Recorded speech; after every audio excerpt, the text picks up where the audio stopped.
नमस्ते दोस्तों, आप सभी का स्वागत है हमारे आज के इस वीडियो में। कर्माबाई को कौन नहीं जानता है, सभी लोग तो परिचित हैं, फिर भी मैं आप लोगों को बताना चाहूँगी। 1615 की बात है। राजस्थान में एक जाट किसान जीवनराज नाम का रहता था। उसके कोई भी बच्चे नहीं थे। बहुत सालों के बाद उसके घर में एक कन्या ने जन्म लिया। जीवनराज की खुशी का कोई ठिकाना नहीं था। उन्होंने खुशी में अपनी कन्या का नाम कर्मा रख दिया।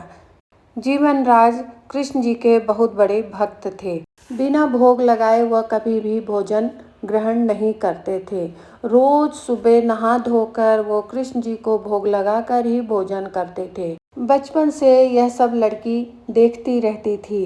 एक दिन उसने जिज्ञासावश अपने पिता से पूछा, पिताजी, आप रोज भगवान कृष्ण जी को भोग लगाकर ही भोजन करते हैं? तो किसान ने कहा कि हाँ बेटी, पहले मैं भगवान कृष्ण जी का भोग लगाता हूँ, फिर ही मैं भोजन ग्रहण करता हूँ।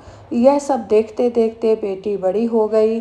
कुछ वर्षों के बाद किसान ने बेटी से कहा कि मैं कुछ दिनों के लिए तीर्थ यात्रा पर जाना चाह रहा हूँ। तो बेटी ने कहा कि क्या आज्ञा है पिताजी, वो तो बताइए। तो पिताजी जीवन राम ने कहा कि मेरे जाने के बाद तुम विधि विधान से पूजा करके और खाना बनाकर उन्हें भोग लगाकर ही खुद भोजन करना। मैं तुम्हें पूजा विधि बता देता हूँ और भोग कैसे लगाया जाएगा वह सब भी बता देता हूँ, और साथ में घर का भी ध्यान रखना। कर्मा ने कहा, ठीक है पिताजी, मैं कृष्ण जी का भोग लगाकर ही भोजन करूंगी। आप निश्चित होकर तीर्थ यात्रा पर जाइए। जीवन राम कर्मा को पूजा विधि और देखभाल करने की सब बातें बता करके तीर्थ यात्रा पर चले गए। अगले दिन कर्मा कहती है कि मैं जल्दी से भगवान को भोग लगाने के लिए कुछ बना लेती हूँ। तो वह इधर उधर देखती है तो उसके दिमाग में आया कि क्यों ना खिचड़ी बना लूँ।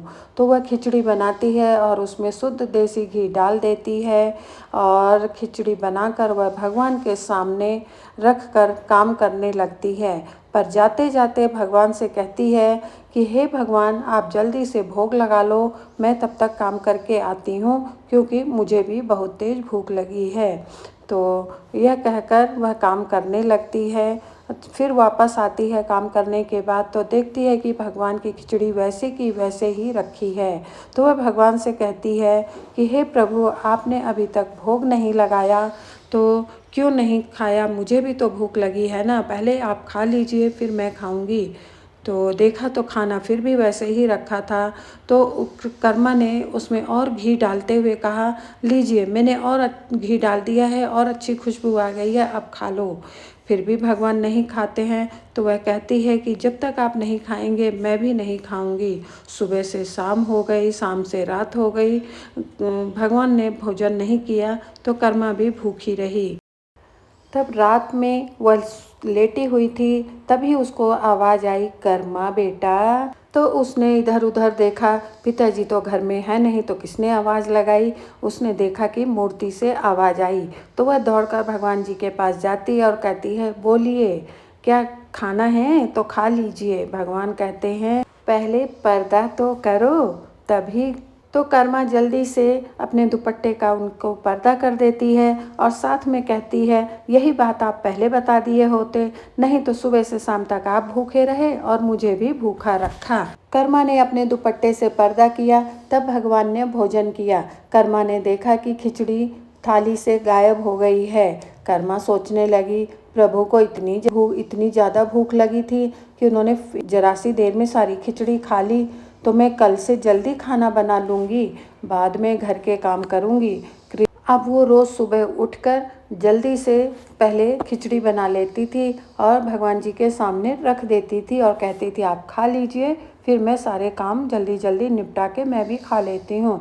अब भगवान रोज़ खिचड़ी खाने लगे और कर्मा जो है अपने घर के काम करके वो भी अपना भोजन कर लेती थी। इसी तरीके से रोज़ वो सबसे पहले बिना नहाए धोए भगवान जी की खिचड़ी बना देती थी, उनको भोग लगाने के लिए कहती थी, दुपट्टे से आड़ कर देती थी और फिर उनको कह के जाती थी जल्दी जल्दी खा लो क्योंकि मुझे भी खाना है। तो जब वापस आती थी तो देखती थी कि भगवान ने खिचड़ी ख़त्म कर दी है, तो वो भी खाने लगी। इसी तरीके से कई साल बीत गए। एक दिन उसके पिता वापस आ गए तीर्थ यात्रा से और पूछते हैं बेटी कैसी हो, तो कर्मा कहती है कैसी हूँ, सब आपके जाने के बाद आपके भगवान शुरू में तो मुझे बहुत तंग किए, पर अब तो सुबह सुबह खा लेते हैं। मैं सबसे पहले उनको भोग लगा देती हूँ, फिर सारे घर के काम करती हूँ।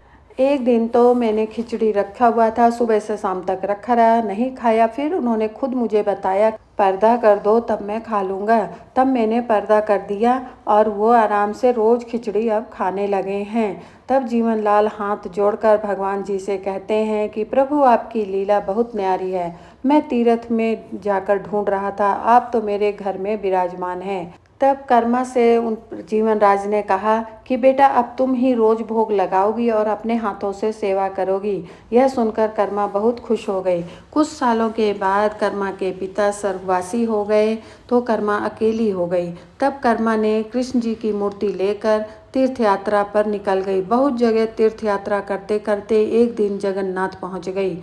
वह वहां की कुटिया में रहने लगी। वह सुबह जल्दी उठकर भगवान को खिचड़ी बना करके भगवान के सामने रख देती थी और पर्दा कर देती थी। भगवान जल्दी से खिचड़ी खा लेते थे। बाद में वह भी अपने कामों को करके फिर भोजन कर लेती थी। ऐसे ही वह रोज़ भगवान जी का भोग लगाती थी और फिर बाद में अपने नित्य कार्य करती थी। एक दिन जैसे ही उसने भगवान को भोग लगाया, उसके बाद एक लड़का बोला माँ मुझे भूख लगी है, तो उन्होंने जो खिचड़ी रखी थी वह लड़के को दे दिया। इस तरीके से वह लड़का रोज़ आने लगा और भोजन करने लगा। एक दिन एक साधु आए और उन्होंने कहा बेटा तुम रोज़ भगवान को भोग लगाती हो, बहुत अच्छी बात है, लेकिन मैं तुमसे एक बात कहना चाहता हूँ कि तुम रोज़ स्नान करके भोग बनाया करो। तब कर्मा जो है उनकी बात मानने लगी और वह रोज़ स्नान करके ही भोग बनाने लगी। इससे उसे देर होने लगी। तो कर्मा जो खिचड़ी बनाती थी और एक लड़का जो आकर मांगता था वो स्वयं भगवान जगन्नाथ ही थे। वो स्वयं साक्षात आकर के भोग खा लेते थे और चले जाते थे। लेकिन जब वो देर होने लगी, नहाकर वो बनाने लगी, तो भोग बनाने में देर होने लगी, तो लड़के के रूप में जो जगन्नाथ जी आते थे वो जल्दी जल्दी खा करके बिना मुंह धोए चले जाते थे। एक दिन सुबह पुजारी ने देखा कि मैंने तो बहुत दिनों से खिचड़ी का भोग नहीं लगाया है, तो इनके मुख पर कैसे खिचड़ी लगा हुआ है। पंडित जी के मन में यह बात आने पर भगवान जी उन्हें स्वप्न में कहते हैं साधु ने कर्मा को नहाकर भोजन बनाने के लिए बोल दिया है, तब से लेट होने लगा, तो मुझे भूख लगी रहती है, मैं जल्दी जल्दी खाकर आके आराम करता हूँ, इसलिए मुंह नहीं धो पाता हूँ। तब सुबह उठकर पंडित जी साधु को ढूंढ कर लाए और कहा कि आपने कर्मा को नहाकर भोग लगाने के लिए कह दिया और भगवान को लेट हो जाता है भोजन करने में। तब साधु जो है लड़की के पास गए और उन्होंने कहा बेटा जैसे तुम भोग लगाती थी वैसा ही करो, नियम नियति की जरूरत नहीं है।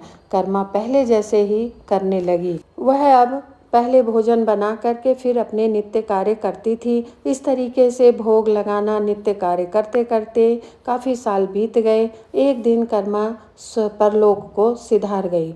यह परलोक को जब सिधार गई तो जगन्नाथ के आंखों में आंसू आने लगे। जगन्नाथ की आंखों में आंसू देखकर पंडित जी पूछते हैं भगवान क्या हुआ, आपकी आंखों में आंसू ऐसा किस लिए हो गया।